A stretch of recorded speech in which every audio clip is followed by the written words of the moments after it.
the bullet that grazed Adelaide Jensen's shoulder as she stepped off the stagecoach in Park City, Utah Territory on that scorching afternoon in July of 1876, was not meant for her. But it served as a fitting welcome to a place that seemed determined to prove her father right about western frontier towns being lawless and uncivilized. She pressed her gloved hand to the torn fabric of her traveling dress, feeling the warm trickle of blood, and refused to let herself cry out even as her vision swam. Two men were shooting at each other outside the saloon across the dusty street, and everyone else had the good sense to duck behind water troughs and hitching posts. But Adelaide stood frozen, her carpet bag in one hand and her future in the other, watching the chaos unfold with the detached fascination of someone who had only read about such things in dime novels back in Boston. A strong arm wrapped around her waist and yanked her behind the stagecoach with such force that her carefully pinned hat went flying into the dirt. She found herself pressed against the side of the coach, staring up into the bluest eyes she had ever seen, set in a sun-bronzed face beneath a dusty brown hat. The man's jaw was covered in several days' worth of stubble, and his dark hair curled slightly at the collar of his worn shirt. He smelled of leather and horse and sweat, and Adelaide's first coherent thought was that her mother would have fainted dead away at the impropriety of being held so close to a stranger. "You hit." The man's voice was rough, urgent, his hands already checking her arms and sides with practiced efficiency. "My shoulder," Adelaide managed, her Boston accent crisp even in distress. "It merely grazed me, I believe." The shooting stopped as abruptly as it had begun, followed by shouts and the sound of running boots. The man holding her pulled back slightly, his eyes dropping to the tear in her dress and the blood seeping through. His expression darkened. "That's more than a graze." "Come on, Doc Miller's place is just up the street." He tried to take her arm, but Adelaide pulled away, smoothing down her skirts with as much dignity as she could muster. "I am perfectly capable of walking myself, thank you. If you would simply point me in the direction of the doctor's office, I will manage." Those blue eyes studied her for a long moment, and Adelaide lifted her chin, refusing to be intimidated despite the throbbing pain in her shoulder and the way her knees had gone unsteady. The man's lips twitched, not quite a smile but something close to amusement. "Yes, madam, but seeing as how you just stepped into the middle of a gunfight without the sense God gave a jackrabbit, I reckon I'll walk you there anyway. Name's Caleb Raines." Adelaide wanted to argue, but another wave of dizziness washed over her, and she found herself nodding despite her better judgment. "Adelaide Jensen, and I did not step into the middle of anything. I simply exited the stagecoach at my appointed destination." "That's so. And what brings a fancy Boston lady to Park City?" Caleb asked as he retrieved her carpet bag and hat from the dirt, shaking the dust off the latter before handing it to her. His hand remained steady at her elbow as they began walking up the wooden sidewalk. "How did you know I was from Boston?" "The way you talk. Had a captain in the war who talked just like that, all proper and correct. Massachusetts born and bred." His voice had gone quieter on those last words, and Adelaide glanced at him curiously. "I have come to take up a position as schoolteacher." The previous teacher apparently left rather suddenly, and the town council advertised for a replacement. "I responded to their advertisement 6 weeks ago." Caleb stopped walking so abruptly that Adelaide stumbled. He caught her before she could fall, and when she looked up at him, his expression had gone from amused to something harder to read. "You're the new teacher. But the council said they hired someone named A. Jensen. We all figured it was a man." "I never specified my gender in my correspondence," Adelaide said coolly, though her stomach sank. "Is that going to be a problem? For me, "No, madam, but there's some on the council who might feel different about it." He resumed walking, his jaw set. "Come on, let's get that shoulder looked at first. We'll deal with the rest after." Dr. Miller's office was a small building sandwiched between the general store and a boarding house. The doctor himself was a portly man in his 50s with kind eyes and gentle hands. He tutted over Adelaide's wound as he cleaned and bandaged it, proclaiming her fortunate that the bullet had indeed only grazed her, though she would be sore for several days and should keep the wound clean and dressed. Caleb waited in the outer room, his hat in his hands, and Adelaide found herself grateful for his presence even as she told herself she should not rely on the kindness of strangers. When she emerged with her shoulder properly bandaged beneath a fresh shirtwaist the doctor's wife had kindly provided, Caleb stood immediately, feeling better. "Yes, thank you. Now I suppose I should find the boarding house and then present myself to the town council." Adelaide tried to sound more confident than she felt. The shock of being shot, even grazing, had worn off, leaving her acutely aware of how far she was from everything familiar. "Mrs. Patterson runs the boarding house next door. She's got a room ready, was expecting the new teacher. As for the council, they meet at the saloon most evenings, but I reckon we should wait until tomorrow for that conversation. Give you time to rest up." "I hardly think I need to rest. I am perfectly capable of conducting a business meeting." But even as Adelaide spoke, her shoulder throbbed in protest and she swayed slightly on her feet. Caleb caught her again, and this time when he took her arm she did not pull away. "Tomorrow," he said firmly. "Besides, Sam Tucker's probably still drunk from this afternoon, and he's the head of the council. You won't get anywhere with him today." Mrs. Patterson was a bustling woman with iron-gray hair and a no-nonsense manner that reminded Adelaide sharply of her favorite aunt back home. She showed Adelaide to a small but clean room on the second floor of the boarding house, with a window overlooking the main street and a bed with a patchwork quilt that looked hand-stitched. "Supper's at 6, Mrs. Patterson said, eyeing Adelaide's bandaged shoulder with concern. "You just rest yourself until then, dear. This town can be a mite overwhelming for newcomers." After Mrs. Patterson left, Adelaide sat on the edge of the bed and allowed herself, finally, to feel the full weight of what she had done. She had left Boston, left her family's comfortable home on Beacon Hill, left the life that had been planned for her since birth. She had turned down Edward Harrison's proposal of marriage, ignored her mother's tears and her father's lectures about propriety and a woman's place, and traveled 2,000 miles to teach school in a town that apparently did not want a female teacher.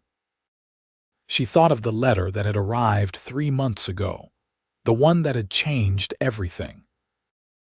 Her younger brother Thomas had written from Harvard, mentioning casually that Adelaide's name had been brought up at a dinner party, that she had been described as unfortunately too educated for marriage, and quite unmarriageable at 23 with all those opinions. The words had stung because they were not entirely untrue. Adelaide loved learning, loved reading and discussing ideas and debating philosophy and history. She had attended lectures at the Women's College, had studied mathematics and natural sciences, could read Greek and Latin. And Boston society had looked at her with increasing disapproval, as she had grown from a precocious girl into an opinionated woman. So when she had seen the advertisement in the newspaper, requesting a qualified teacher for a frontier town, Adelaide had responded without telling anyone. When the job offer had arrived, she had accepted it, packed her trunk, and left a letter for her parents explaining her decision. She had not waited for their response. She had been too afraid they would talk her out of it, that she would lose her nerve.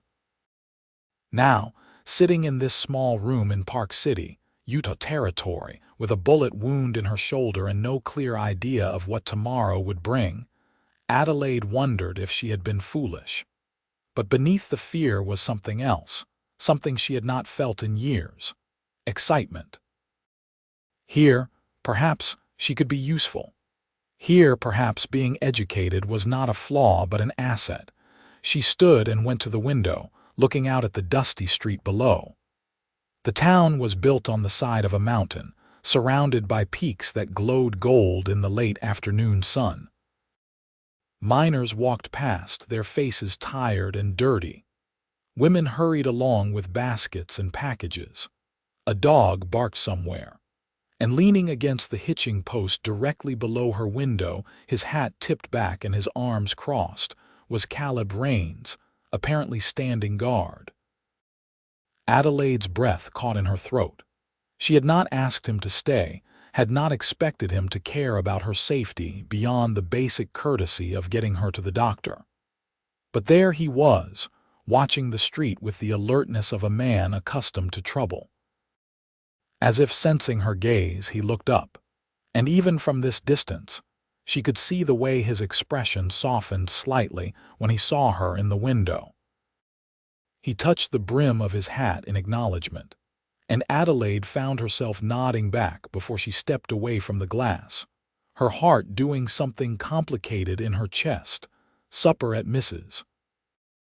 Patterson's boarding house was a communal affair, with Adelaide seated at a long table alongside 5 other boarders: 2 miners, a clerk from the land office, a widow who worked as a seamstress, and a traveling salesman who was only staying the night.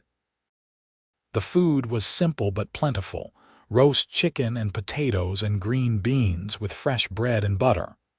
Adelaide ate carefully, aware of the curious glances being sent her way. "So you're the new teacher," the widow, Mrs. Colby, said finally, breaking the silence. "I heard about you arriving." "Heard about the shooting too. What a terrible welcome to our town." "It was certainly eventful," Adelaide agreed, "though Mr. Rains was kind enough to assist me." Caleb Rains, one of the miners, a young man with red hair and freckles, perked up. "He's a good man, Caleb is. Works the Silver Queen mine most days, but he's got a small ranch up in the canyon too.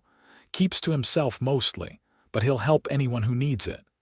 "He was in the war," the other miner added, an older man with a graying beard. "Don't talk about it much, but you can tell it marked him. Came out here about 8 years back. Been here ever since." Adelaide wanted to ask more but knew it would be improper. Instead, she focused on her meal and listened as the conversation moved on to other topics: the latest silver strike, the upcoming summer social, the problems with the mine owners and working conditions. She learned that Park City was a mining town, barely 10 years old, that had sprung up almost overnight when silver was discovered in the mountains. The population fluctuated wildly depending on the success of the mines, and the town had a rough reputation even by frontier standards. After supper, Adelaide returned to her room and unpacked her carpet bag, hanging her few dresses in the small wardrobe and arranging her books on the shelf beside the bed. She had brought 10 books with her, choosing carefully: Shakespeare, Homer, Dickens, a collection of American poetry, a history of ancient Rome, a natural sciences primer, a mathematics textbook, a Bible, and 2 volumes of fairy tales she had loved as a child. Looking at them now, her precious books lined up on the rough wooden shelf, Adelaide felt tears prick her eyes.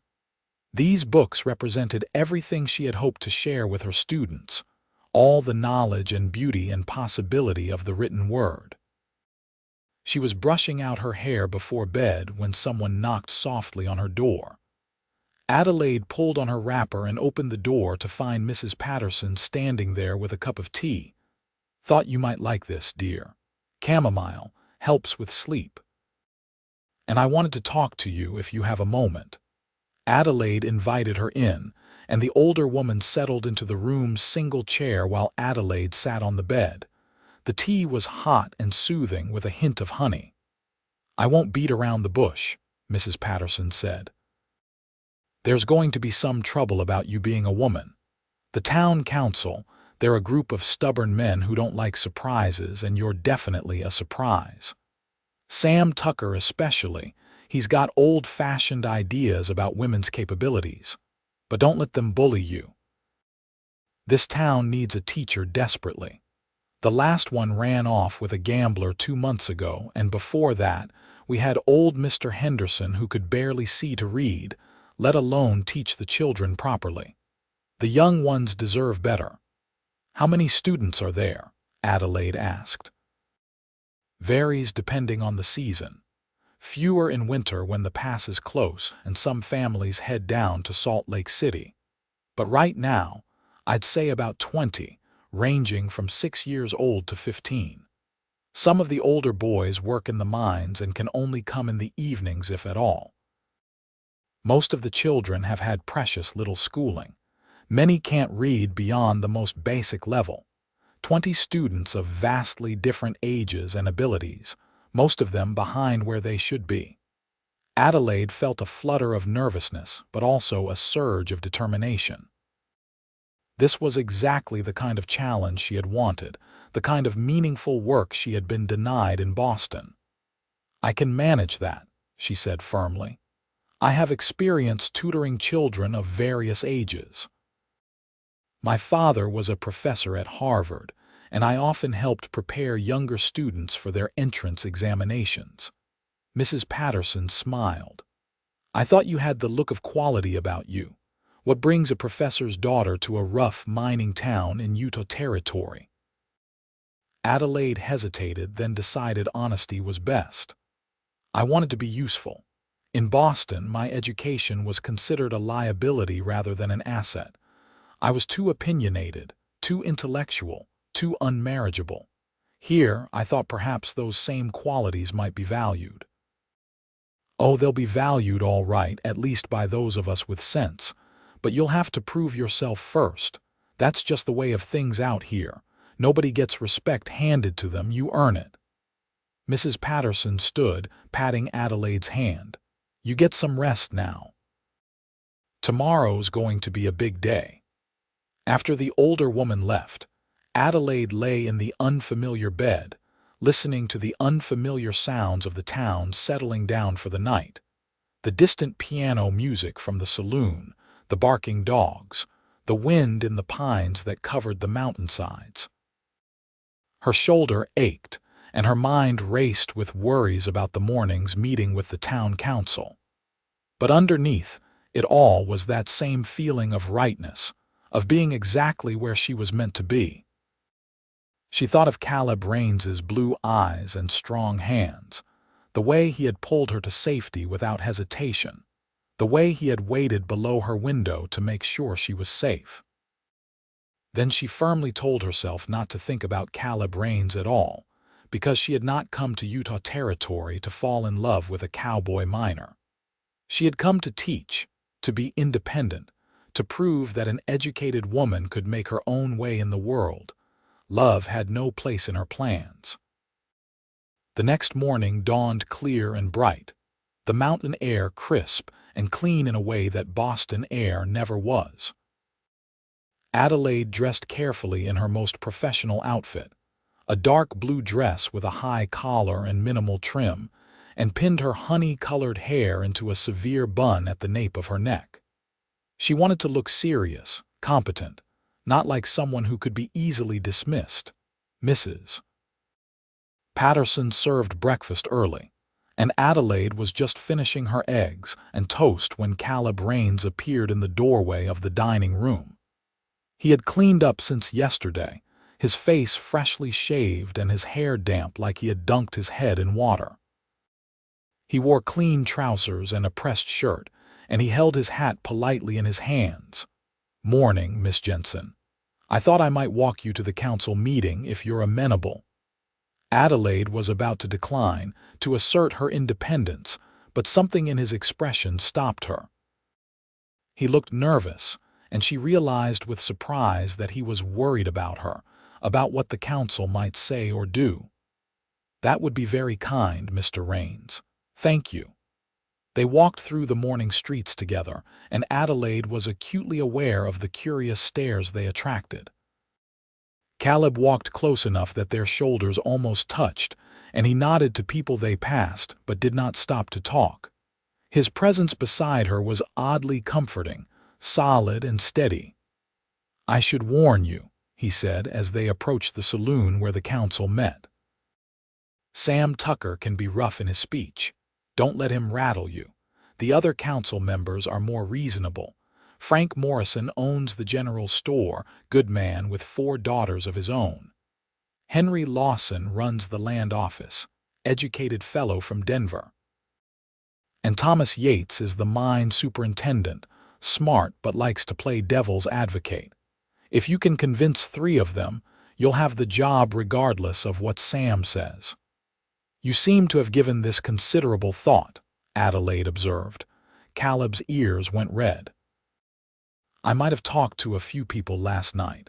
Figured you deserved a fair shake, and you'll have a better chance if you know what you're walking into." Adelaide stopped walking, turning to face him fully. "Why are you helping me? You don't know me at all." He met her eyes squarely, and there was something in his gaze that made Adelaide's breath catch. "Because you stepped off that stagecoach looking like you were ready to take on the world, and then you got shot and didn't even cry. Because you're about the bravest person I've seen in a long time, and I figure if you're brave enough to come all this way to teach our children, the least I can do is make sure you get a fair hearing. And maybe because I'm tired of seeing people get judged for the wrong reasons." The honesty in his voice made Adelaide's throat tight. "Thank you," she said softly. The saloon was empty except for the bartender sweeping the floor and 5 men seated around a table near the back. Adelaide recognized the setup immediately. They had positioned themselves to look imposing, to make her walk the length of the room under their scrutiny. It was a power play, and not a particularly subtle one. She lifted her chin and walked forward with her back straight, channeling every ounce of confidence she possessed. Sam Tucker was easy to identify. He was a large man with a florid face and thinning hair, sprawled in his chair like he owned not just the seat but the entire town. The others looked more professional. A slim man in spectacles that must be Lawson, a sturdy fellow with kind eyes that could be Morrison, a younger man with a sharp suit who was probably Yates. The 5th man was elderly with a white beard and watchful eyes. "Well, well," Sam said loudly. "So it's true. The new teacher's a woman, and a mighty fancy one at that." "My name is Adelaide Jensen," Adelaide said clearly, stopping before the table but not sitting. They had not offered her a chair, another deliberate slight. "I responded to your advertisement for a qualified teacher. I have 5 years of tutoring experience in classical languages, mathematics, history, literature, and natural sciences. I can provide references from 3 Harvard professors and 2 Boston families who employed me as a tutor for their children. All of my students showed marked improvement in their studies under my instruction." "Harvard professors," Lawson leaned forward, interested. "Are you related to Professor William Jensen? He is my father. I have read his work on American constitutional law. Brilliant mind." Lawson looked at the others. If she received even a fraction of his educational influence, she would be more than qualified to teach our children. "She's a woman," Sam said flatly. "Women don't have the temperament for teaching. They're too emotional, too soft." "How's she going to keep order when one of the older boys acts up?" "The same way any teacher would," Adelaide replied coolly. "Through establishing clear expectations, consistent discipline, and fostering a respect for learning. I assure you, Mr. Tucker, I am neither too emotional nor too soft. And if you doubt my abilities based solely on my gender, then I would suggest that says more about your limitations than mine. Sam's face went redder. Now see here, Miss Jensen, Adelaide corrected sharply, and I am not here to be insulted. I am here to discuss my qualifications for a position you advertised. If you have legitimate concerns about my teaching experience or methods, I am happy to address them. But if your only objection is that I am female, then we are wasting each other's time. The elderly man with the white beard chuckled. She's got spirit, Sam. I like her. Nobody asked you, Doc, Sam grumbled. Actually, Frank Morrison spoke up, his voice mild but firm, we all have a say in this, and I have to agree with Miss Jensen. We advertised for a qualified teacher. She responded, and by all accounts, she is more than qualified.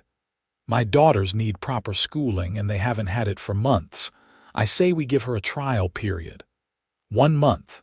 If the children are learning and there are no serious problems, we make it permanent. I second that motion, Lawson said immediately.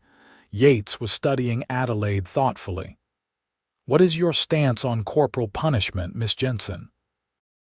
I believe it should be a last resort, used only when all other methods have failed, and then only with parental permission and in a controlled, appropriate manner. I prefer to motivate students through encouragement and intellectual curiosity rather than fear. See, Sam threw up his hands. Too soft. Boys need a firm hand. Boys need a teacher who will show them that learning is valuable, Adelaide shot back. They need someone who can inspire them to think, to question, to grow. Beating someone does not make them educated, Mr. Tucker. It makes them afraid. I like her more every time she speaks, the doctor said cheerfully. The discussion continued for another 30 minutes, with Sam arguing loudly against hiring Adelaide and the others gradually coming around to Morrison's suggestion of a trial period. Caleb stood quietly by the door the entire time, his arms crossed and his expression neutral, but Adelaide could feel his supportive presence like a warm hand at her back. Finally, Lawson called for a vote. Morrison, Lawson, and the doctor voted in favor of the trial period. Yates abstained. Sam voted against but was outvoted. Fine, Sam said sourly. 1 month. But the first sign of trouble, Missy, and you're on the next stagecoach back east. The first sign of trouble, Mr. Tucker, and I expect you to support me as you would any other teacher, rather than waiting for me to fail. Adelaide allowed herself a small, cool smile. Now, if you gentlemen will excuse me, I would like to see the schoolhouse and begin preparing for my first day of classes. When would you like me to start?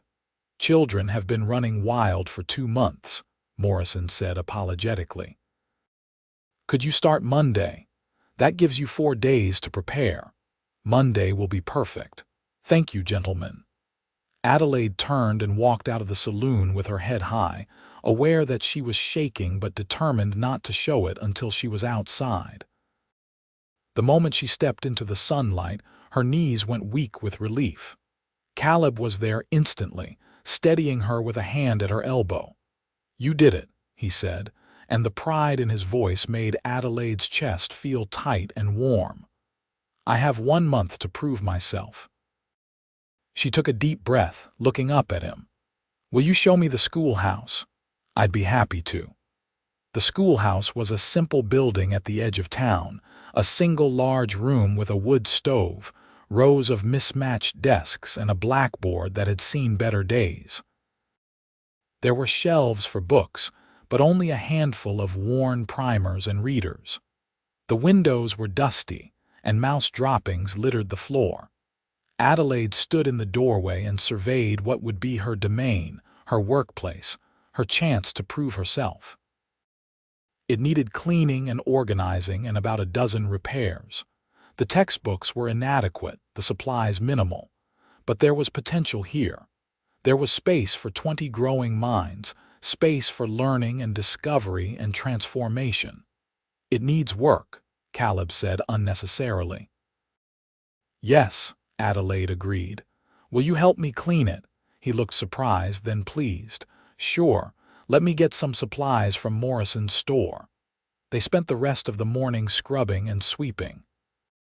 Caleb proved unexpectedly handy, fixing the broken leg on 2 desks and replacing the cracked window pane. Adelaide washed the blackboard, organized the few books they had, and made lists of everything she would need. More textbooks, slates and chalk, paper and pencils, maps. A globe if they could manage it. As they worked, they talked. Caleb asked about Boston, and Adelaide found herself describing her childhood in ways she never had before. The smell of her father's library, the excitement of attending lectures at the women's college, the frustration of watching her brothers go to Harvard while she was expected to stay home and perfect her needlework. Caleb listened with genuine interest, asking thoughtful questions. In turn, Adelaide learned that Caleb had grown up on a farm in Missouri, had fought for the Union during the war, and had come west afterward because he could not bear to go home to a place full of ghosts. He had worked as a ranch hand, a trail guide, and finally had settled in Park City, working in the mines while slowly building up his own small ranch in the canyon.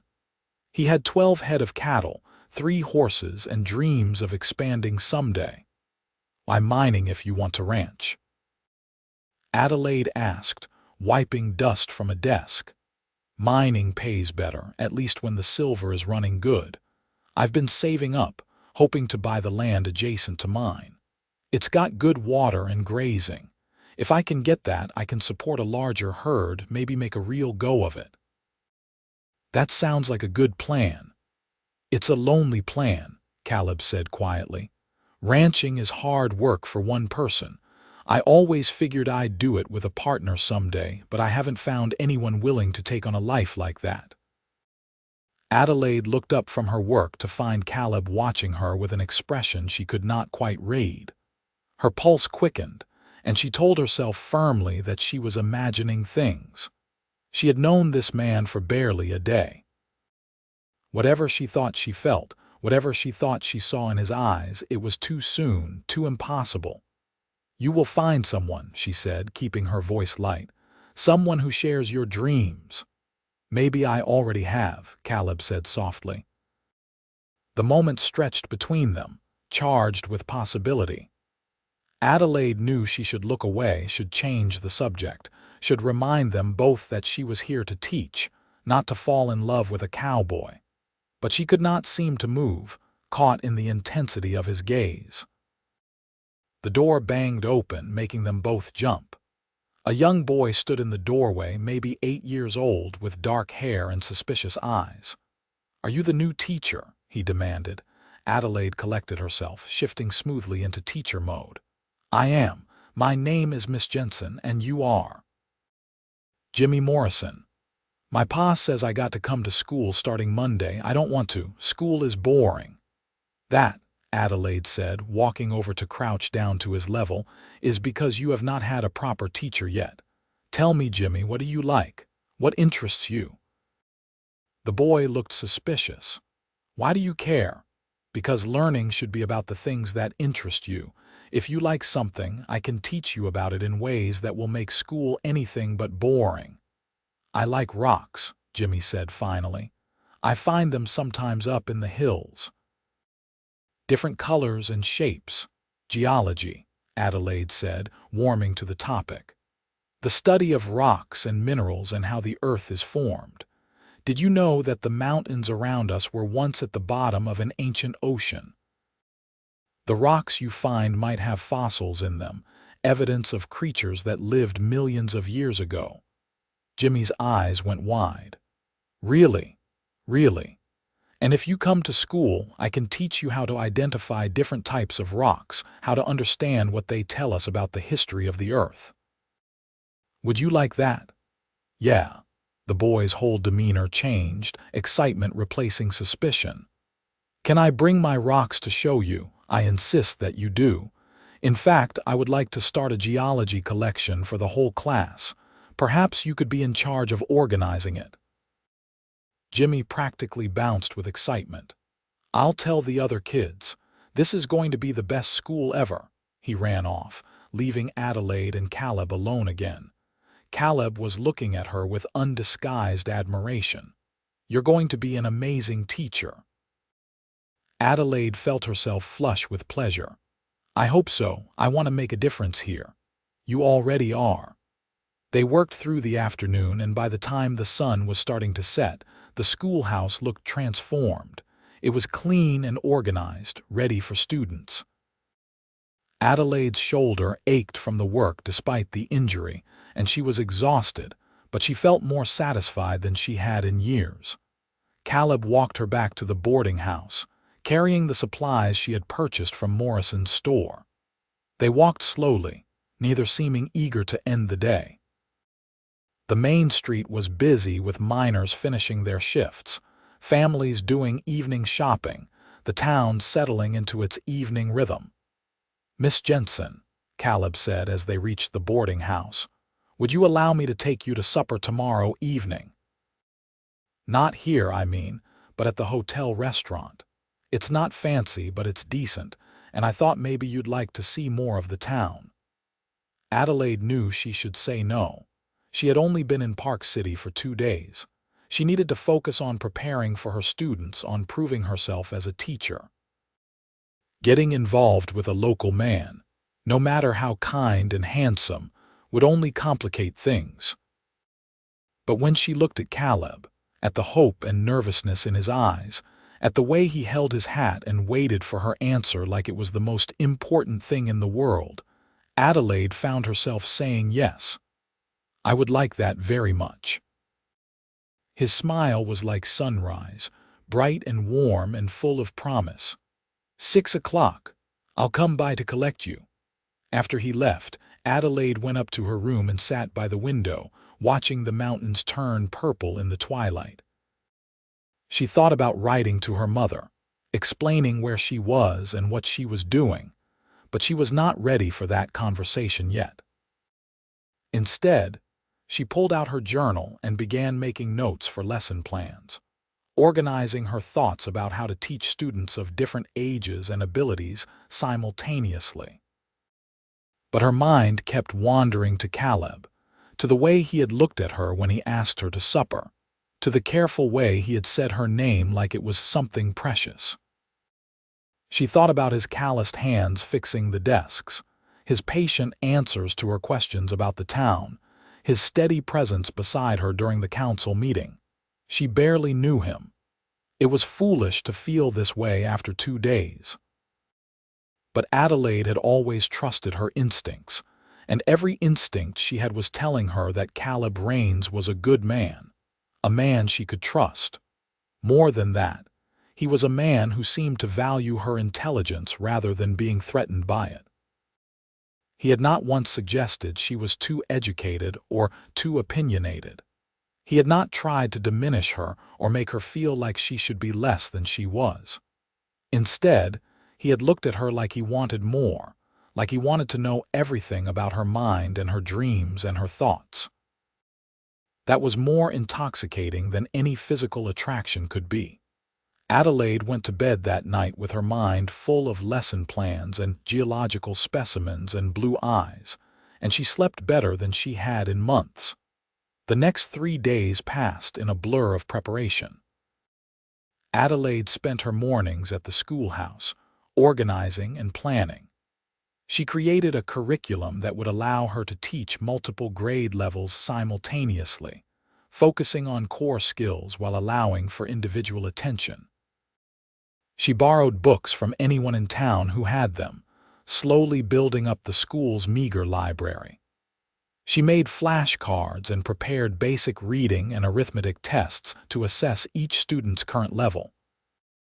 In the afternoons, she explored the town, introducing herself to families with school-age children, assuring worried mothers that their children would be safe and well taught under her care. She met with Mrs. Colby, the seamstress, and arranged for the woman to teach a weekly sewing class for the older girls. She convinced Mr. Henderson, the former teacher, to donate his old textbooks to the school. She even talked Sam Tucker's wife into sending their two youngest children to classes, though Sam himself remained disapproving. And every evening, she had supper with Caleb. That first dinner at the hotel restaurant led to a second evening walk through the town, which led to Caleb showing up the next morning to help her move some heavy desks at the schoolhouse, which led to him bringing her wildflowers from the meadow near his ranch, which led to them spending every spare moment together. Adelaide told herself they were just becoming friends, that it was natural to seek out companionship in a new place. But she knew she was lying to herself. What she felt for Caleb was not friendship, or at least not only friendship. It was something deeper, something that made her heart race when she saw him and made her days feel brighter when he was near. On Saturday evening, Caleb invited Adelaide to see his ranch. They rode out together on his horses, Adelaide riding side saddle on a gentle mare named Daisy, Caleb on a tall bay gelding. The ranch was about 5 miles from town, nestled in a canyon with a stream running through it and mountains rising on all sides. It was beautiful in a way that made Adelaide's throat tight, wild and untamed and utterly unlike anything she had known in Boston. The ranch house was small, just 3 rooms, but solidly built with careful attention to detail. Caleb had made the furniture himself, and while it was simple, it was well crafted and sturdy. There was a vegetable garden beside the house, a barn for the horses, and a corral where his cattle grazed peacefully in the evening light. "It's not much," Caleb said, standing beside Adelaide as they watched the sunset paint the canyon walls gold and crimson. "But it's mine. Built it all myself these past 8 years. Someday I hope to add on to the house, maybe build a proper front porch, get more cattle, expand the grazing land." "It's beautiful," Adelaide said honestly. "You should be proud of what you have built." "I am. But it feels incomplete somehow, like it's missing something essential." He turned to look at her, and Adelaide's breath caught at what she saw in his face. Or maybe someone. "Caleb," she began, but he stepped closer, taking her hand carefully like she might bolt if he moved too fast. "I know it's too soon," he said quietly. "I know you just got here, that you have your teaching to focus on, that I should give you time and space. But Adelaide, I have never met anyone like you. You're smart and brave, and you see the world in ways I never thought of. When you talk about books and ideas, your whole face lights up. When you explained to Jimmy about fossils, I saw something in you that took my breath away. You love learning and you want to share that love with others. That's beautiful. You're beautiful." Adelaide's heart was pounding so hard she was sure he could hear it. "You barely know me. I know enough. I know you left everything comfortable and familiar to come teach children you had never met. I know you stood up to Sam Tucker and the council without flinching. I know you got shot your first day here and barely complained. I know you care about doing things right, about making a difference. I know when you smile, really smile, it feels like the sun coming out." His thumb stroked over her knuckles, a gentle rhythm that made her shiver. "And I know I want to know everything else. Every thought in your head, every dream you have ever had, every single thing that makes you who you are." "That could take a very long time," Adelaide managed, her voice shaky. "I am hoping it takes forever." Caleb raised her hand to his lips, pressing a kiss to her knuckles. "Teach me everything you know. I want to understand what you see when you look at books, what you feel when you talk about ideas. I want to learn from you. I am all ears." The words hit Adelaide like a physical blow, sweet and unexpected. No one had ever asked her to teach them before, not like this. No one had ever looked at her education and her intelligence and said they wanted more of it, not less. Edward Harrison had proposed to her in Boston with the clear expectation that she would stop all that nonsense about studying once they were married. Her own father had told her that intellectual pursuits were all well and good for a young lady, but she should not let them interfere with her real duties as a woman. But Caleb was looking at her like her mind was a gift, like her knowledge was something precious to be shared, not something threatening to be contained. "I spent my whole life being told I was too educated," Adelaide said, tears pricking her eyes. "That I should hide what I know, pretend to be less intelligent than I am, so as not to intimidate men or seem unmarriageable. And here you are, asking me to teach you everything, like my education is something wonderful instead of something wrong with me." "There is nothing wrong with you," Caleb said fiercely. "Those people in Boston were fools. Being intelligent is not a flaw. Being educated is not something to apologize for. It's who you are, and it's part of what makes you extraordinary." Adelaide could not stop the tears then, happy tears that spilled down her cheeks as she looked at this man who had known her for less than a week, but who somehow saw her more clearly than people she had known her whole life. Without thinking about propriety or caution or all the reasons she should be careful with her heart, Adelaide stepped forward and kissed him. It was her first kiss, and it was perfect. Caleb's lips were warm and gentle, and he kissed her like she was something infinitely precious, something to be treasured. His hand came up to cup her face, his thumb brushing away her tears, and Adelaide felt something inside her chest unlock and unfold. Some part of herself she had been protecting for so long finally free to feel and want and hope. When they pulled apart, both breathing hard, Caleb rested his forehead against hers. "I am going to court you properly," he said. "I am going to give you time to settle in, to focus on your teaching. But Adelaide, I need you to know that I am serious about this, about you, about us." "I know," Adelaide whispered. "I feel it too." They stood there in the fading light, holding each other, and Adelaide felt like she had finally found the place she was meant to be, the person she was meant to be with. It was too soon and too fast and completely illogical, and she did not care at all. Monday morning arrived with butterflies in Adelaide's stomach and excitement thrumming through her veins. She dressed carefully in a practical dark green dress and pinned her hair up securely. She arrived at the schoolhouse an hour early to make final preparations, arranging the desks, writing the day's schedule on the blackboard, laying out supplies. The students began arriving at 8 o'clock, some eager, some reluctant, all curious.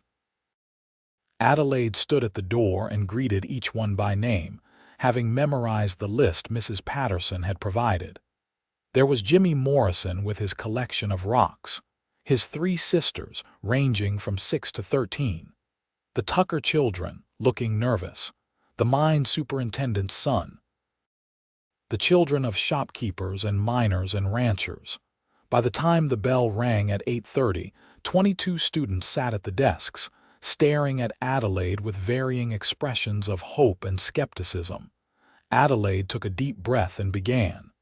"Good morning. I am Miss Jensen, your new teacher. I want to start by telling you what I believe about education.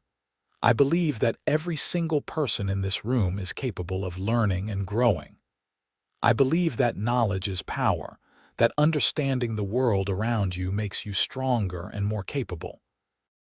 I believe that learning should be challenging but also exciting, that school should make you curious about things you never thought about before. And I believe that we are going to work together to make this the best school year you have ever had." She paused, looking around at the young faces. "But I need your help. I need to understand where each of you is in your learning right now, what you already know and what you need to work on. So today, we are going to do some assessments. Not tests, not grades, just a way for me to understand how I can best help you learn. And while we do that, I want to get to know each of you as people, So we are going to start with introductions. Tell me your name, your age, and one thing you are interested in or curious about. The introductions went better than Adelaide had hoped. The children ranged from 6-year-old Susie Morrison, who loved kittens and wanted to learn to read better, to 15-year-old Daniel Parker, who worked in the mines in the afternoons and wanted to learn enough mathematics to become a mine foreman someday. Each child had dreams and interests, and Adelaide took careful notes, already thinking about how she could incorporate those interests into her lessons. The assessments revealed what Mrs. Patterson had warned her about. Most of the students were significantly behind where they should be for their ages. Many of the older children could barely read beyond a first-grade level. Mathematics skills were similarly underdeveloped, but Adelaide did not feel discouraged. Instead, she felt energized. This was exactly the kind of meaningful work she had wanted to do. She organized the students into 4 groups based on reading level rather than age, assigned a simple lesson to each group, and then circulated among them, helping individuals as needed. It was challenging to manage 4 different lessons simultaneously, but Adelaide found a rhythm, keeping the younger students engaged with hands-on activities while the older ones worked more independently. At noon, she dismissed the students for lunch with instructions to return at 1 o'clock. Most of the children brought food from home, eating outside in the shade. Adelaide had packed a simple lunch from the boarding house, and she was sitting at her desk eating when the door opened and Caleb walked in carrying a basket. "Thought you might like some company for lunch," he said, looking suddenly shy. "I brought extra food from home, fresh bread, cheese, some apples." Adelaide's heart swelled with affection. "That sounds wonderful. How did your morning in the mine go?" "Dark and dirty, same as always," Caleb said, settling into a student's desk that was comically small for his large frame. "Tell me about your first morning of teaching. How did it go?" As they ate, Adelaide found herself describing every detail of the morning, her excitement bubbling over. Caleb listened attentively, asking questions and making observations that showed he was genuinely interested. When she explained her system of grouping students by ability rather than age, he nodded thoughtfully. "That makes sense." Daniel Parker is a smart kid, but he had to leave school at 12 to work in the mines after his father died. He has been trying to learn on his own but needs proper instruction. If you can help him, it could really change his life. "I intend to help all of them," Adelaide said firmly. "I know you will." Caleb reached across the desk to take her hand. "You are going to change this whole town, one student at a time."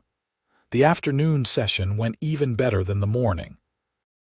Adelaide introduced a history lesson about ancient Rome that had even the youngest students listening raptly, as she described gladiators and emperors, and the building of an empire. For the older students, she connected it to current events, discussing how the Roman Republic's government had influenced America's founding fathers. She could see the moment when understanding dawned in several students' eyes, when they realized that history was not just dry facts, but stories about real people and ideas that still mattered today. When she dismissed school at 3:30, several students lingered to ask questions or show her things they had brought from home. Jimmy proudly displayed his rock collection, and Adelaide spent 20 minutes helping him identify different minerals and explaining how they were formed. Daniel Parker asked if he could borrow one of her history books to read at home, and Adelaide gladly lent it to him. By the time the last student left, Adelaide was exhausted but exhilarated. Her first day had been a success. Not perfect, certainly. There had been moments of chaos, students who struggled to focus, lessons that took longer than she had planned. But overall, the children had been engaged and eager to learn, and Adelaide had felt that same sense of purpose and fulfillment that had been missing from her life in Boston. She was cleaning the blackboard when Caleb appeared in the doorway again. "How did the rest of the day go?" "Wonderfully. Challenging, but wonderful." Adelaide set down the eraser and turned to face him. "Thank you for bringing lunch. It meant a lot to me. I figured you would be too busy to think about eating properly." Caleb crossed the room to stand before her, his hands gentle as they came to rest on her waist. "I am proud of you. You did something amazing today. It was just the first day. It was the first day of you changing these children's lives. That's worth celebrating." He leaned down and kissed her softly. "Come have supper with me. We can celebrate properly." Adelaide knew she should probably go back to the boarding house to prepare for tomorrow's lessons, but she could not resist the invitation in Caleb's eyes. "Let me gather my things." They walked through town together, and Adelaide noticed something different in the way people looked at her now. There were nods of acknowledgement, small smiles. Mrs. Morrison stopped them on the street to thank Adelaide for making Jimmy excited about school for the first time ever. Mr. Parker shook her hand and said Daniel had not stopped talking about the history lesson all through supper. At the hotel restaurant, they ordered roast beef and potatoes, and Caleb asked Adelaide to tell him about ancient Rome. So Adelaide launched into a description of Roman society, their innovations in engineering and law, their complex mythology and literature. Caleb listened with flattering attention, asking thoughtful questions that showed he was really thinking about what she said. "Tell me about something else," he said when she finished. "Teach me something new, anything you want." Adelaide felt a rush of happiness at his genuine interest. "What are you curious about?" "Everything you know. But maybe start with something you love. What's your favorite subject?" Adelaide thought about it. "Poetry, I think. The way words can be arranged to create beauty and meaning beyond their literal definitions. The way a good poem can make you feel something profound with just a few carefully chosen phrases." "I never understood poetry much," Caleb admitted. "Seemed like people talking in riddles." "May I try to change your mind about that, please?" Adelaide recited from memory, choosing a Walt Whitman poem she had always loved, about the open road and the journey of life and the possibilities that lay ahead. She watched Caleb's face as she spoke, saw the moment when he stopped just listening to words and started hearing the meaning behind them, the emotion and vision the poet was trying to convey. When she finished, Caleb was quiet for a long moment. "Say it again," he requested softly. So Adelaide recited it again, and this time Caleb reached across the table to take her hand, his thumb tracing patterns on her palm as he listened. When she finished the second time, his eyes were bright with something that might have been tears. "That was beautiful. I never knew words could do that, could make you feel like you are standing at the edge of something huge and important." "That is what great poetry does," Adelaide said gently. "It helps us see and feel things we might otherwise miss. Teach me more, not now but over time. Teach me about poetry and history and whatever else you want to share. I want to understand what you see when you look at the world." They talked until the restaurant closed, about books and ideas and dreams. Caleb told her about growing up on a farm, about the horror and tedium of war, about coming west and finding peace in the mountains. Adelaide told him about Boston society, about feeling trapped in a world of rigid expectations, about discovering that learning was her way of experiencing freedom. When Caleb finally walked her back to the boarding house, the moon was high and the night air was cool. They stood outside the door, neither wanting the evening to end. "I know we are moving fast," Caleb said quietly, "but Adelaide, I need to tell you something. I am falling in love with you. Maybe I already have fallen, and I do not know what to do about it except keep seeing you and hope you are feeling even a fraction of what I feel."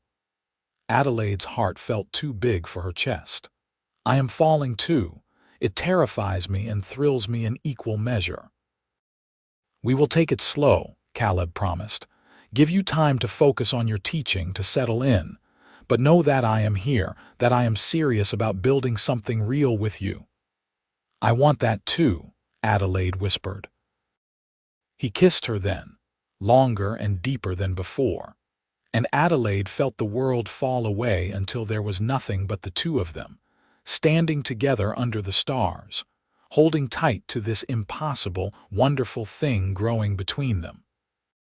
The weeks that followed fell into a pattern that felt both foreign and absolutely right. Adelaide threw herself into teaching with all the passion and energy she possessed. She arrived at the schoolhouse early each morning and often stayed late, preparing lessons and grading work and meeting with students who needed extra help. She introduced new teaching methods, bringing in guest speakers from the town to talk about their professions, taking the students on nature walks to study local plants and geology, encouraging the older students to mentor the younger ones. The results were remarkable. Within a month, even the most reluctant students were showing improvement. Reading levels increased. Mathematics skills developed. The children began asking questions that went beyond the immediate lesson, showing genuine curiosity about the world. Parents stopped Adelaide on the street to thank her.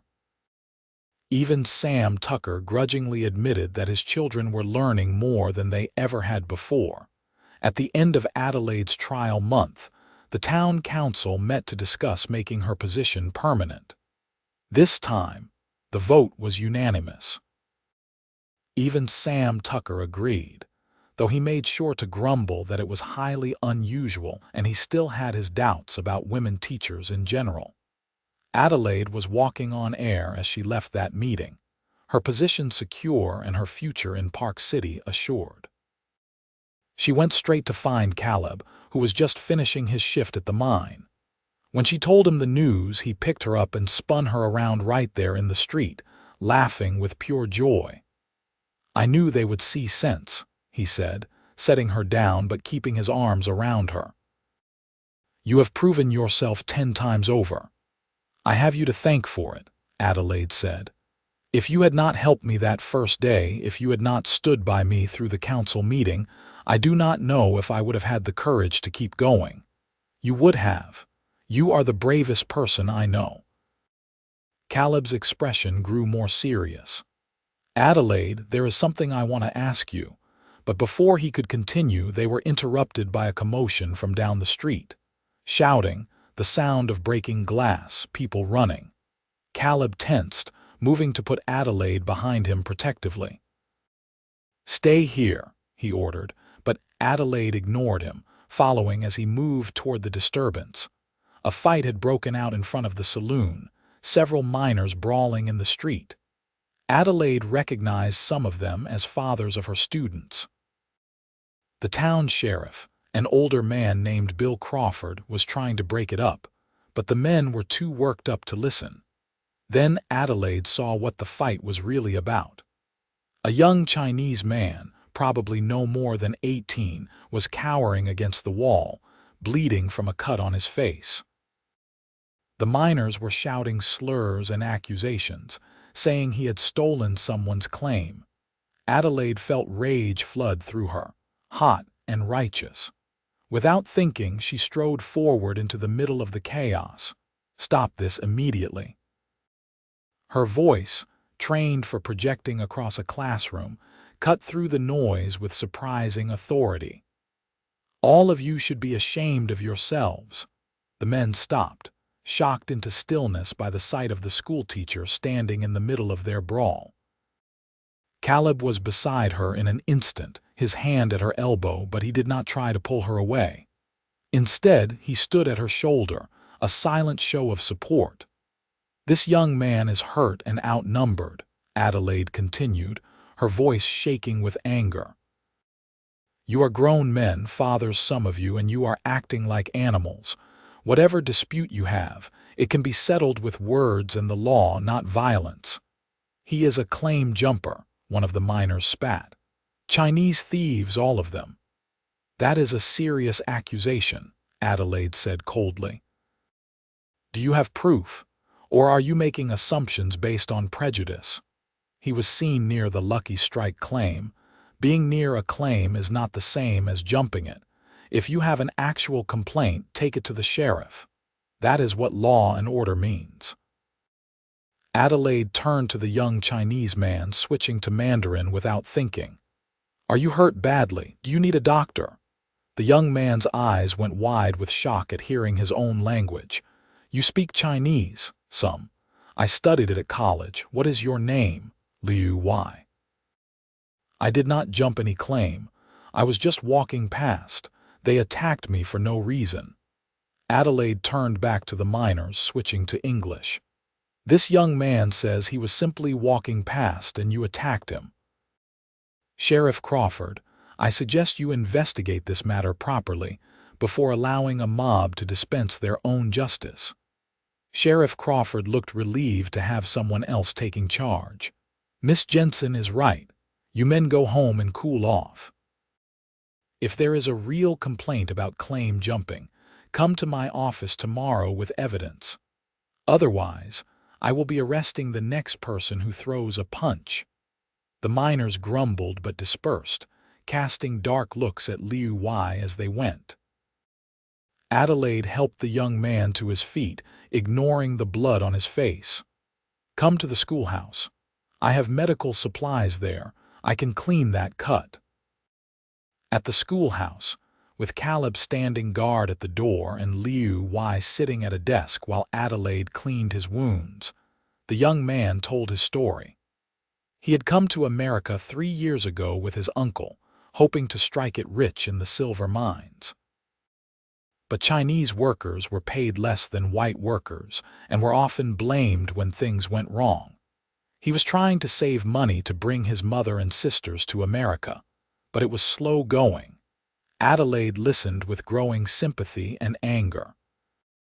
The injustice of it, the casual cruelty of men who judged someone based on their appearance rather than their character, made her sick. When she finished bandaging Liu Y's cut, she made a decision. Can you read English? A little. My uncle taught me some. I teach evening classes for the mine workers who want to learn. Adults who never had proper schooling. Would you like to attend? It is free, and I can help you improve your reading and writing. That will help you get better positions, earn more money. Liu Y's face lit up with hope. You would teach me, even though I am Chinese. I would teach anyone who wants to learn, Adelaide said firmly. Being educated has nothing to do with where you were born or what language you speak at home. It is about your mind and your willingness to grow. After Liu Y left, thanking Adelaide profusely, Caleb pulled her into his arms. You are an amazing woman, Adelaide Jensen, standing up to those miners like that, offering to help that young man. You could have just walked away, but you chose to do what was right. How could I walk away? They were going to hurt him, possibly kill him, for no reason except ignorance and prejudice. Adelaide's voice shook with residual anger and fear. This town claims to be civilized, to value law and order, but sometimes it acts like the worst kind of mob. That is why it needs people like you, Caleb said gently. People who remind us to be better than our worst impulses. You are teaching more than just reading and arithmetic, Adelaide. You are teaching compassion and justice and standing up for what is right. Adelaide rested her head against his chest, letting his steady heartbeat calm her. I was terrified, but I was also so angry I could not stop myself. Brave and fierce and righteous, Caleb said, pressing a kiss to the top of her head. Did I mention I am in love with you? Adelaide pulled back to look up at him, her breath catching at the open emotion in his face. You said you were falling in love. That is not quite the same thing. I have fallen, Caleb said simply. Completely, irreversibly in love with you. I love your intelligence and your passion. I love the way you fight for what you believe in. I love how you make everything seem more interesting and meaningful. I love your laugh and your stubbornness, and the way you talk too fast when you are excited about something. I love you, Adelaide, and I need you to know that. I love you too, Adelaide whispered, the words feeling both terrifying and liberating. I did not think I would ever say that to anyone. I thought love would mean giving up parts of myself to fit someone else's expectations. But with you, I feel more myself than I ever have. You make me want to be braver, kinder, better. You are already all those things, I just get to witness it. Caleb cupped her face in his hands, his thumbs brushing her cheekbones. Marry me, Adelaide. Adelaide's heart stopped, then started again at double speed. What? Marry me? I know it is fast. I know we should wait longer, be more practical. But I do not want to wait. I want to build a life with you. I want to wake up beside you every morning and fall asleep holding you every night. I want to help you teach and expand the school. I want to show you all the beautiful places in these mountains. I want to learn everything you can teach me and teach you about ranching and horses and surviving in this wild place. I want to have children with you someday and watch you shape young minds and make this whole territory better through your work. I want everything, Adelaide, and I want it with you. Tears were streaming down Adelaide's face, but she was smiling so hard her cheeks hurt. Yes, yes, I will marry you. Caleb kissed her then, deep and thorough and full of promise, and Adelaide felt the last piece of herself that had been holding back, protecting herself against hurt, finally surrender completely. She was all in now, wholly committed to this man and this life and this wild, beautiful place that had somehow become home. They were married 3 weeks later in a simple ceremony at the small church in Park City. Mrs. Patterson helped Adelaide sew a wedding dress from cream-colored silk, simple but elegant. Adelaide wore wildflowers in her hair instead of a veil, flowers that Caleb had picked from the high meadows near his ranch. Their ranch now, Adelaide reminded herself with a thrill. The whole town turned out for the wedding. Adelaide's students sat in the front pews, scrubbed clean and dressed in their Sunday best. Mrs. Morrison cried happy tears. Even Sam Tucker attended, though he still looked skeptical about the whole affair. Liu Y came, his face still showing faint bruises, and gave them a carved wooden box he had made himself as a wedding gift.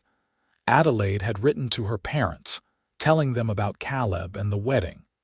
She did not know if they would respond, or if they had already disowned her completely. Part of her ached with the loss of their approval, but she could not regret her choices. This was her life now, and it was so much richer and fuller than the life she had left behind. The ceremony was brief but beautiful. When Caleb said his vows, promising to love and honor her, to support her dreams and stand by her side through whatever challenges came, his voice was steady and sure.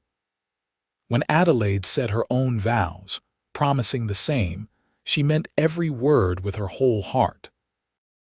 They sealed their marriage with a kiss as the congregation applauded, and Adelaide felt a joy so profound it seemed to fill every corner of her being.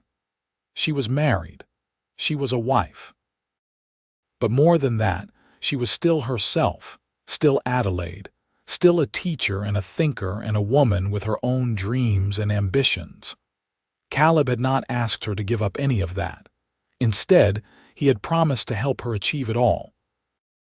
The reception was held at the hotel, with food and music and dancing. Adelaide, who had been taught proper ballroom dancing in Boston, discovered that frontier dancing was much more lively and far less concerned with rules. Caleb whirled her around the floor with infectious enthusiasm, and Adelaide laughed until her sides hurt. As the sun set and the party showed no signs of slowing, Caleb took Adelaide's hand and led her outside. They slipped away from the crowd, walking down the quiet street toward where two horses waited, already packed for the journey. "Where are we going?" Adelaide asked, though she thought she knew. "Home," Caleb said simply. "To the ranch. I thought we could use some privacy for our wedding night." They rode through the twilight, the mountains' dark silhouettes against a sky turning from gold to purple. Adelaide sat in front of Caleb on his horse, her back against his chest, his arms around her to hold the reins. She felt safe and cherished and filled with anticipation for everything that was to come. The ranch looked different in the moonlight, magical and otherworldly. Caleb had been preparing for this night, Adelaide realized. There were candles lit in the windows, flowers in jars on the table, the bed made up with fresh linens. He had cleaned and organized, making everything perfect for bringing his bride home. "Welcome home, Mrs. Raines," Caleb said softly, carrying her over the threshold. Adelaide kissed him in response, and the kiss quickly deepened into something more urgent, more consuming. They stumbled toward the bedroom, shedding clothes and inhibitions, learning each other's bodies with hands and lips and whispered endearments. Adelaide had been nervous about this part of marriage, about the physical intimacy she had only read about in books. But with Caleb, it felt natural and right, an extension of the emotional intimacy they had already built. He was gentle and patient, making sure she was comfortable, that she was ready, whispering how beautiful she was and how much he loved her. And when they finally came together as husband and wife, Adelaide felt a completeness she had never known existed, like she had been waiting her whole life for this moment, this man, this perfect union of bodies and hearts and souls. Afterward, they lay tangled together in the moonlight streaming through the window, talking quietly about their hopes for the future. Caleb wanted to expand the ranch, buy that adjacent land he had been saving for. Adelaide wanted to expand the school program, maybe add a lending library for the whole town. They dreamed together, planning a life that would be built on love and mutual respect, and the joy of discovering the world together. "Teach me something," Caleb requested, his fingers tracing lazy patterns on Adelaide's shoulder. "Tell me about something you love." So Adelaide, naked in her husband's arms, talked about astronomy, about the vast distances between stars, about how light traveled through space to reach their eyes. She pointed out the window at the constellations visible in the clear mountain sky, tracing their patterns, telling their stories. And Caleb listened with that same focused attention he always gave her, asking questions and marveling at the complexity of the universe. "You make everything more beautiful," he said when she finished. "The stars were just stars before.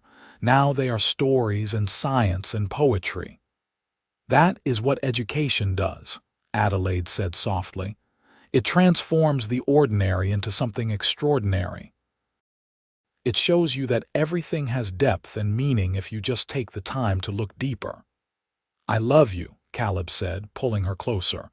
"I love your mind and your heart and the way you see magic in everything." "I love you too," Adelaide whispered back. "Thank you for wanting all of me. Thank you for seeing my education as a gift instead of a flaw. It is a gift, and I am going to spend the rest of my life learning from you." They made love again as the moon crossed the sky, slower this time, taking time to explore and discover, building a physical vocabulary of pleasure and love that would sustain them through all the years to come. Adelaide woke to sunlight streaming through the window and the smell of coffee and bacon. She pulled on Caleb's shirt, which hung to her knees, and padded barefoot into the main room to find her husband cooking breakfast, shirtless and smiling. "Good morning, Mrs. Raines," he said, pulling her into his arms for a thorough kiss.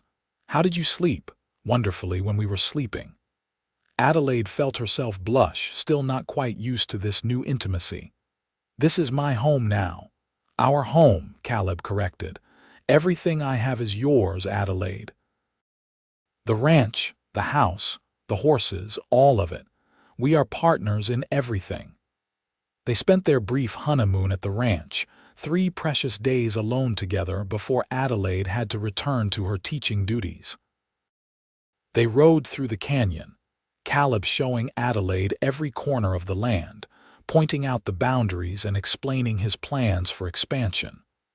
They worked together in the vegetable garden, Adelaide learning about growing food in the mountain climate. They cooked together, cleaned together, made love in the big bed and once on a blanket in the meadow under the endless blue sky, and they talked, endlessly, about everything and nothing. Caleb asked Adelaide to teach him to read better, to understand the books she loved. Adelaide asked Caleb to teach her about horses and cattle and surviving in this rugged landscape. They taught each other, learned from each other, grew together.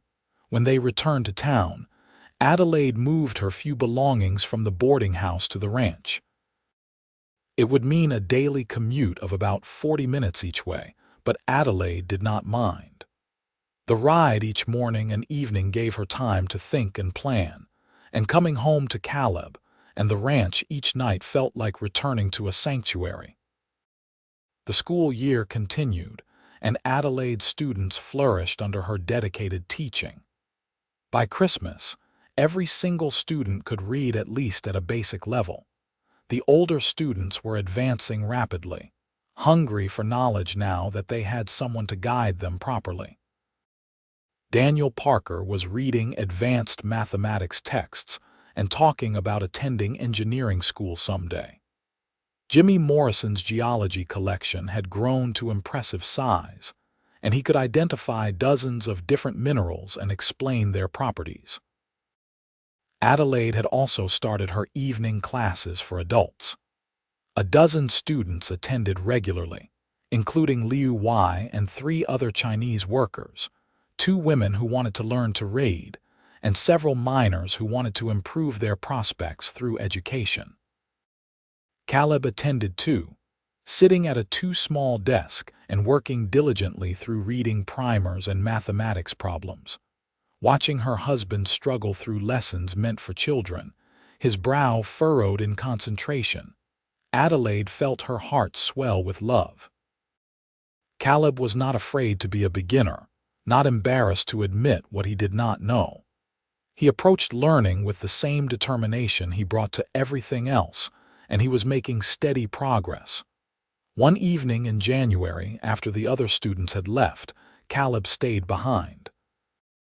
Adelaide was erasing the blackboard when he came up behind her, wrapping his arms around her waist. "I have a surprise for you," he said, his breath warm against her ear. "What kind of surprise?" "Come to the ranch this weekend and you will see." Saturday morning dawned cold and clear, with fresh snow on the ground. Adelaide bundled up in her warmest clothes and made the ride to the ranch, where Caleb met her with barely contained excitement. "Close your eyes," he instructed, taking her hand. "I am going to lead you, just trust me." Adelaide closed her eyes, laughing as Caleb guided her carefully through the snow. She heard him open a door, felt warmer air, smelled fresh cut wood. "Okay, open them." Adelaide opened her eyes and gasped. They were standing in what had been the barn storage room, but it had been completely transformed. Shelves lined the walls, ready for books. There was a sturdy desk and a comfortable chair. A wood stove in the corner, windows that let in plenty of light. It was a perfect study, a private space for reading and writing and thinking. "I know the ranch house is small," Caleb said, watching her anxiously. "And I know you need space for all your books and your work, so I thought maybe you would like your own room.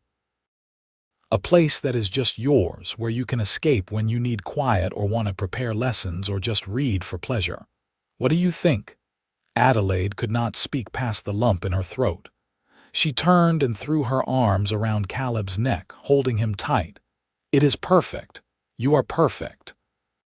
"Thank you, thank you, thank you." You like it then? I love it. I love you.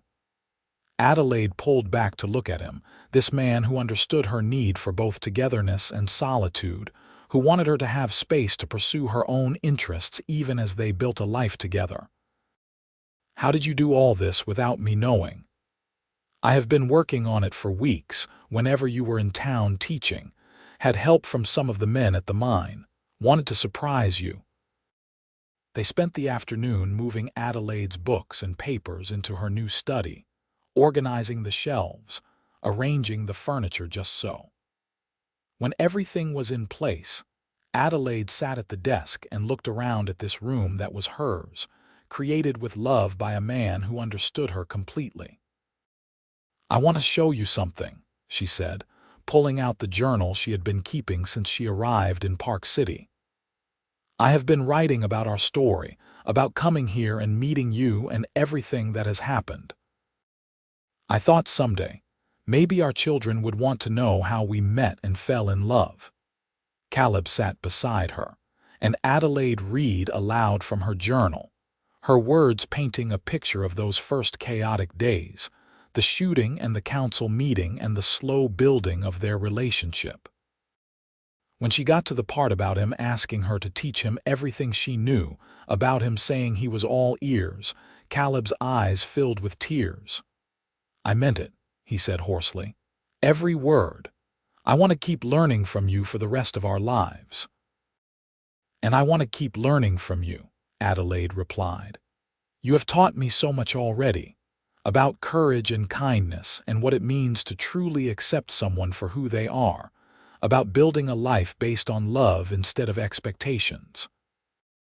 They made love there in Adelaide's study, christening the space with passion and joy, and afterward, Adelaide felt a sense of profound contentment. This was her life now, teaching children and adults, expanding minds and opening worlds through education, coming home each night to a man who loved and respected her completely, living in this beautiful wild place that had somehow become more home than Boston ever was. Winter passed into spring and spring into summer. Adelaide's teaching contract was renewed for another year, this time without any discussion or debate. She was an integral part of the community now, respected and valued. The town council even voted to increase her salary and approved funds for new textbooks and supplies. In June, Adelaide realized she had missed her monthly courses. She waited another week, then another, before allowing herself to hope. Finally, she rode into town and visited Dr. Miller, who confirmed what she suspected. She was pregnant. Adelaide rode home in a daze, her hand pressed to her still flat belly, marveling at the tiny life growing inside her. She had not planned this quite so soon, but she felt nothing but joy. A baby, their baby, a child who would grow up in this beautiful place, surrounded by love and learning and endless possibilities. She told Caleb that evening over supper. She had planned an elaborate way to share the news, but in the end she just blurted it out. I am pregnant. We are going to have a baby. Caleb went completely still, his fork frozen halfway to his mouth. Then he dropped the fork with a clatter and was around the table in an instant, pulling Adelaide into his arms, his face pressed into her hair. We are going to have a baby, he repeated, his voice wondering. Adelaide, we are going to be parents. Are you happy? Adelaide asked, though she could feel the answer in the way he held her, in the trembling of his hands against her back. Happy does not begin to cover it. I am terrified and thrilled and amazed. He pulled back to look at her, his eyes bright with unshed tears. You are going to be an incredible mother, and you are going to be an amazing father. They spent the evening making plans, talking about nurseries and names and all the changes a baby would bring. Adelaide would teach through the end of the current term in August, then take some time off before the baby was born in February. After that, they would figure out how to balance her teaching with being a mother. It would not be easy, but they would manage together. The pregnancy was mostly easy, though Adelaide tired more quickly and had to adjust her teaching methods to conserve her energy. The students were excited about their teacher having a baby, and the older girls especially were fascinated, asking endless questions about pregnancy and childbirth that Adelaide answered as honestly and scientifically as she could. Caleb was protective to the point of being overbearing, wanting Adelaide to rest more, do less, stop riding horses entirely. They had their first real argument about it, Adelaide asserting her right to continue living her life normally, Caleb insisting he just wanted her and the baby safe. They compromised. Adelaide would continue teaching and riding but would be more careful, and Caleb would stop hovering quite so much. As Adelaide's belly grew round and full, she felt a deepening connection to this new life they had created. She talked to the baby constantly, reading aloud from her favorite books, discussing history and science and poetry with her unborn child. Caleb would put his hand on her belly and feel the baby kick, his face full of such wonder and love that Adelaide would have to fight back tears. In December, a letter arrived from Boston. Adelaide's hands shook as she opened it, recognizing her mother's handwriting. She had not heard from her parents since leaving, had not known if they wanted anything to do with her after her defiant departure. The letter was stiff and formal, but it was not unkind. Adelaide's mother wrote that they had received Adelaide's letter about her marriage and were cautiously pleased that she had found someone suitable. They were concerned about her living in such a rough place, about her continuing to teach while married, but they supposed if her husband approved, it was acceptable. They hoped she was well and asked her to write more often. There was no mention of the baby. Adelaide had not told them yet, had been too uncertain of their reaction. Now she sat down and wrote a long letter describing her life in detail. The school and her students, the ranch and the mountains, Caleb and how much they loved each other, and finally, carefully, the news about the baby. She posted the letter and tried not to hope too much for a warm response. Her parents' conditional acceptance was better than nothing, but it still stung that they could not seem to fully support her choices. Their loss, Caleb said firmly when Adelaide shared her feelings with him. They are missing out on knowing an incredible woman who is doing important work and living an authentic life. That is their failure, not yours. Adelaide loved him even more for that, for his absolute faith in her worth and the rightness of her choices. The baby came on a cold February night, arriving after 12 hours of labor that left Adelaide exhausted and triumphant. Dr. Miller delivered the baby in their bedroom at the ranch, with Caleb holding Adelaide's hand the whole time, coaching her through contractions, wiping her face with cool cloths, whispering encouragement. When the baby finally slipped into the world, wailing lustily, Dr. Miller announced, "It is a boy, a healthy, strong baby boy. A son." They had a son. Caleb cut the umbilical cord with shaking hands, and then the baby was being placed in Adelaide's arms, this tiny perfect person with a red face and dark hair and eyes that were trying to focus on her face. "Hello," Adelaide whispered, tears streaming down her face. "Hello, little one. We have been waiting for you." Caleb was crying too, his arm around Adelaide, his other hand gently touching the baby's head. "He is perfect. Adelaide, he is absolutely perfect." They named him Thomas William Raines, after Adelaide's brother and father. Little Thomas was a good baby, nursing well and sleeping in reasonable stretches. Adelaide had worried about how she would manage being a mother, but it turned out that the same skills that made her a good teacher translated well to motherhood. Patience, consistency, the ability to problem solve and adapt. She took a few months off from teaching, wanting to focus entirely on Thomas during those precious early months. But by May, she was ready to return to the classroom, at least part-time. They worked out an arrangement where Adelaide would teach in the mornings, and Caleb would watch Thomas, having cut back his mine hours to spend more time with his son and to focus on expanding the ranch. The students were delighted to have Miss Jensen, now Mrs. Raines, back in the classroom. And Adelaide found that she could be both a mother and a teacher, that the two roles actually complemented each other rather than conflicting.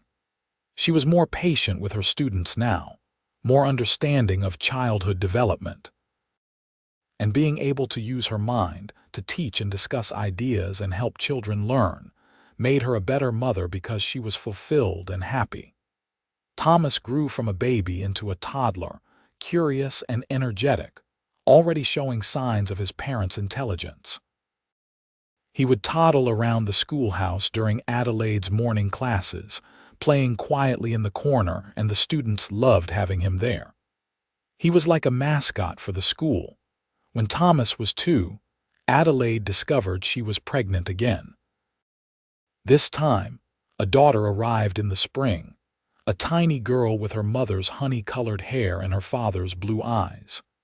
They named her Clara Grace, and she was as easy as Thomas had been, a happy baby who smiled early and often. Life fell into a rhythm that felt exactly right. Teaching in the mornings, afternoons with the children, evenings with Caleb discussing the day and making plans for the future. The ranch expanded as Caleb had dreamed, with the adjacent land purchased and the herd growing. Adelaide's school gained an even better reputation, with families sometimes moving to Park City specifically so their children could study under her. And through it all, Adelaide and Caleb continued to teach each other. In the evenings, after the children were asleep, they would sit together in Adelaide's study, and Adelaide would read to Caleb from whatever book she was currently loving. Or Caleb would teach Adelaide about constellations visible only from their mountain home, about tracking animals through the forest, about reading weather patterns in the sky. "I am still all ears," Caleb would say, and Adelaide would launch into explanations of philosophy or literature, or whatever she had been thinking about that day. Their love deepened with every passing year, growing from that initial passionate attraction into something richer and more complex. Partnership and friendship and respect and desire all woven together into an unbreakable bond. When Adelaide was 30, a decade after she had first stepped off that stagecoach and been shot on her very first day, she stood on the porch of their expanded ranch house and looked out at the life they had built. Thomas, now 8, was in the corral with Caleb, learning to ride. Clara, 6, was sitting in the grass with a book, already an avid reader like her mother. A third child, baby Samuel, slept in his cradle inside. Adelaide thought about the woman she had been in Boston, trapped and frustrated and desperate for something more. That woman would hardly recognize her now.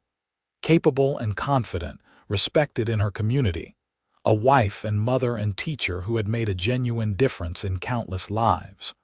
Her school had grown to 40 students, and she had trained 2 assistant teachers to help manage the expanding program. She had finally convinced the town council to fund a lending library, which now occupied a whole building and served the entire community. Her students had gone on to become engineers and doctors and teachers themselves, spreading out across the territory and taking with them the love of learning she had instilled. And through it all, Caleb had been her constant supporter, her partner in every way that mattered. He had kept his promise to learn everything she could teach him, had become remarkably well-read and educated himself through years of study. But more than that, he had given her the freedom to be fully herself, had celebrated her intelligence rather than being threatened by it. "Mama, Mama, watch me," Thomas called, and Adelaide watched as her son rode around the corral, Caleb walking beside him, both of them grinning with identical expressions of joy. "Beautiful," Adelaide called back. "You are a natural rider." Caleb looked over at her and their eyes met across the distance. Even after all these years, that look still made her heart skip. The love in his eyes was as strong as ever, maybe even stronger for having weathered the years and the challenges and the beautiful ordinary moments of building a life together. That evening, after the children were in bed, Caleb found Adelaide in her study, writing in her journal. "What are you writing about?" he asked, settling into the chair beside her desk. "About how lucky I am. About how everything I hoped for when I left Boston has come true, and in ways I never could have imagined. Read it to me." So Adelaide read aloud her reflections on the past decade, about the woman she had been, and the woman she had become, about the community they had built, and the children they were raising, about the love that had surprised her with its depth and constancy. When she finished, Caleb was quiet for a moment. Then he said, "You changed my life, Adelaide. Before you, I was just going through the motions, working and saving and planning for some vague future that never seemed to arrive. You made me want more, want better, want to grow and learn and be worthy of you." "You were always worthy," Adelaide said gently. "But I understand what you mean. We made each other better. We pushed each other to grow." "Teach me something," Caleb said, and Adelaide heard the echo of that first request made a decade ago when they barely knew each other. "What would you like to learn? Anything? Everything. Just talk to me about something you love." So Adelaide talked about the latest book she had been reading, a new scientific theory about the age of the Earth and the slow processes that shaped mountains and valleys. Caleb listened with his full attention, asking questions, marveling at the complexity of geological time. And later in their bedroom, they made love with the comfortable passion of long familiarity, knowing exactly how to touch and please each other, their bodies moving together in perfect synchronization. "I love you," Caleb whispered afterward, holding Adelaide close. "Thank you for teaching me everything." "Thank you for wanting to learn," Adelaide replied. "Thank you for seeing my education as a gift instead of a flaw. Thank you for giving me a life where I can be everything I am." "Always," Caleb promised. "For the rest of our lives, I will always want to know everything in your brilliant mind." They fell asleep, tangled together, and Adelaide's last thought before drifting off was of profound gratitude for this unexpected, perfect life she had found in the most unlikely of places. The years continued to pass, each one bringing new challenges and joys. Park City grew and prospered, and Adelaide's influence on the town's educational standards became increasingly recognized. The territorial governor visited once and personally commended her work. Several of her former students returned to teach in the school she had built, carrying on her legacy. When Adelaide was 35, she received a letter from her parents asking if they could visit. They were getting older, her mother wrote, and they wanted to meet their grandchildren and see the life Adelaide had built. The letter was humble, almost apologetic, acknowledging that they had been wrong to doubt her choices. Adelaide cried when she read it, a decade of hurt and longing finally finding release. She wrote back immediately, inviting them to come for an extended visit. Her parents arrived in June, looking older and more frail than Adelaide remembered. But their eyes were kind, and when they met Caleb and the children, Adelaide could see them beginning to understand what she had tried to explain in her letters. Her father spent hours talking with Caleb about ranching and mining and the challenges of building a life on the frontier. Her mother helped Adelaide with the children and the household, and in the quiet moments, they had conversations they had never managed in Boston.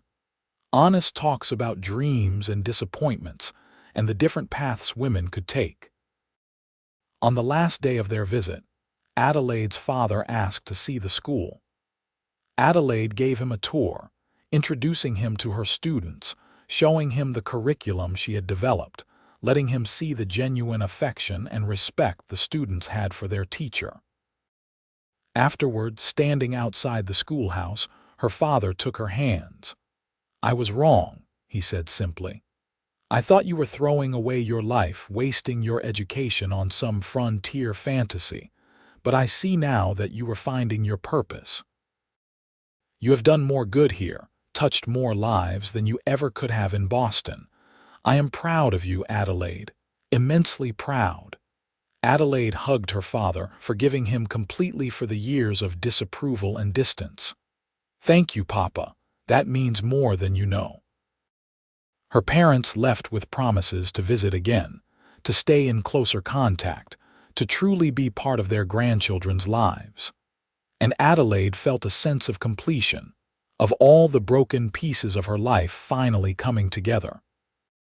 More children followed, 2 more daughters and another son, making 6 children in total.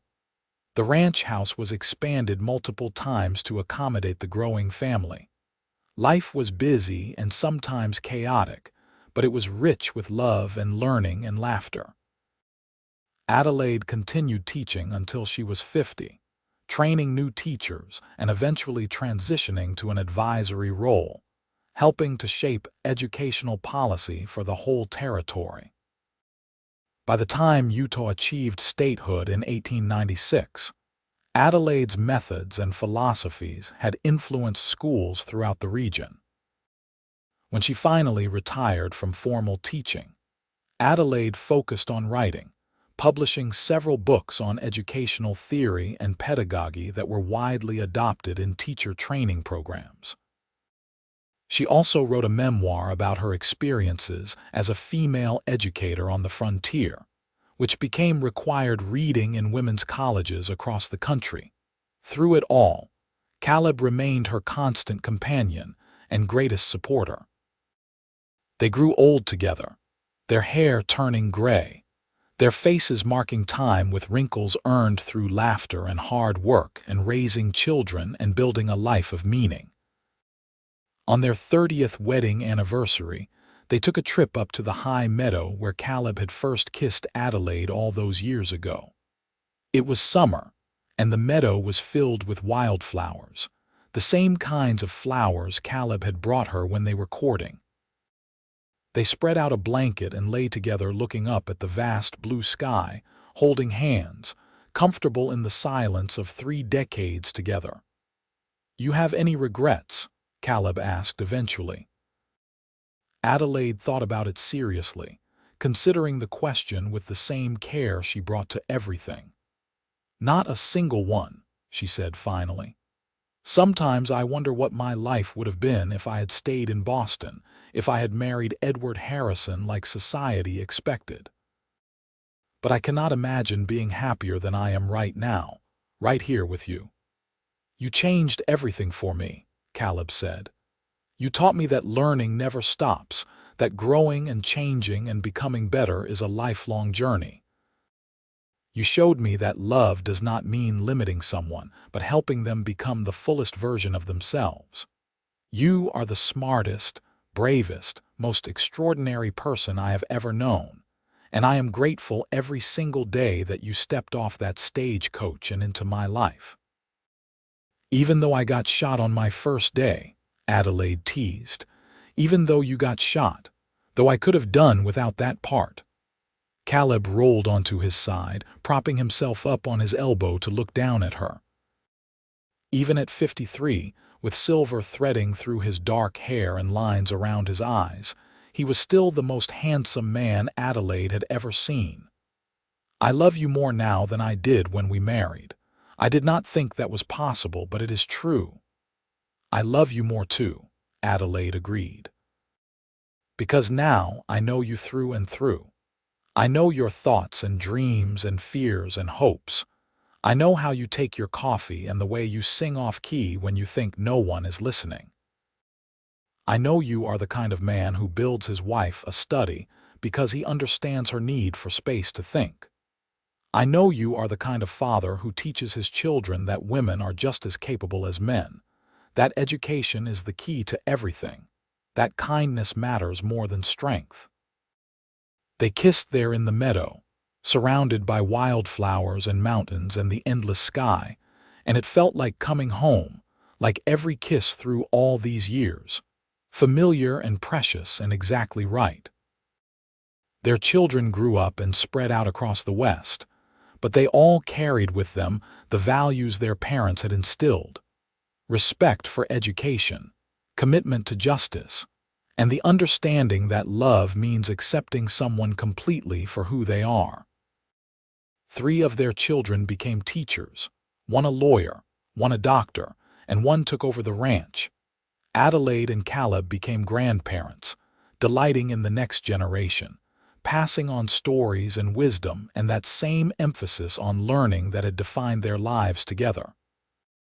They lived to see their great-grandchildren, tiny babies who would grow up in a new century, in a world where women had more opportunities than ever before, in part because of the work Adelaide and others like her had done to prove that female intelligence was not a liability but an asset.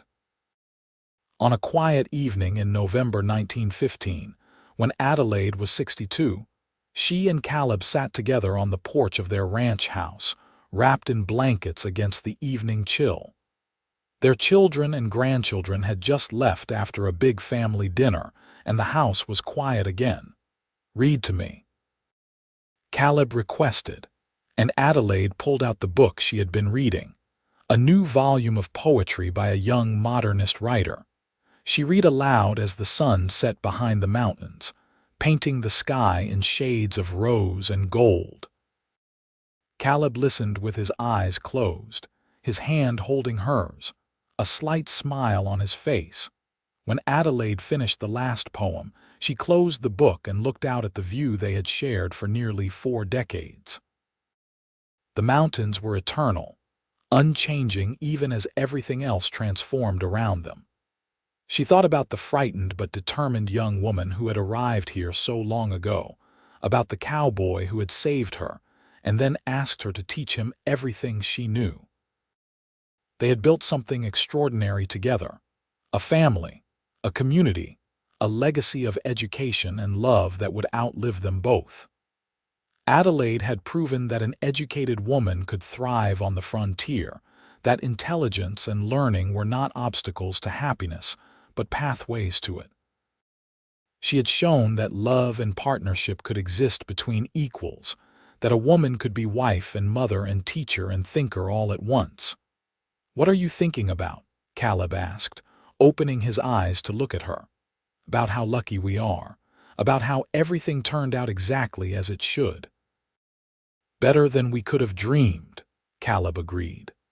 They sat together as the stars began to appear, the same stars Adelaide had explained to Caleb on their wedding night, the same stars that would shine long after they were gone. And Adelaide felt a profound sense of peace, knowing that she had lived fully, loved deeply, and made a difference in the world. She thought about that moment, nearly 40 years ago, when Caleb had looked at her and said he wanted to learn everything she could teach him, that he was all ears. That moment had changed the trajectory of her entire life, had given her permission to be wholly herself, had shown her that she did not have to choose between love and intellect, between partnership and independence. "Thank you," she said softly. "For what?" "For asking me to teach you. For seeing my education as beautiful instead of threatening. For giving me a life where I could be everything I am." "Thank you for saying yes," Caleb replied. "Thank you for taking a chance on a rough cowboy who barely knew how to read. Thank you for seeing past the surface to the man underneath. Thank you for sharing your brilliant mind and generous heart with me." They kissed softly, gently, a kiss that held 40 years of love and partnership and deep, abiding respect.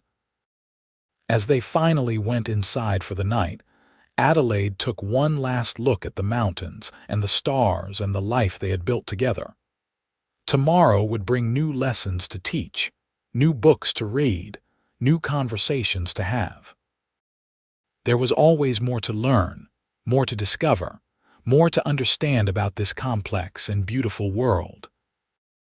And she would explore it all with Caleb beside her, the cowboy who had become her husband and partner and the great love of her life, the man who had valued her education when the world had told her it was a flaw, the man who had asked her to teach him everything and had meant it with his whole heart. They lived out their days together in that beautiful canyon, surrounded by family and love and books, teaching and learning until their very last moments. And when they were finally laid to rest side by side in the small cemetery overlooking Park City, their shared headstone bore a simple inscription that Adelaide had chosen herself. She taught. He listened.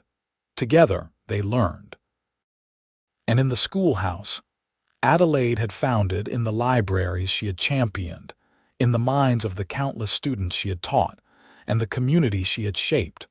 Her legacy lived on, proof that an educated woman with courage and conviction could change the world, one lesson at a time.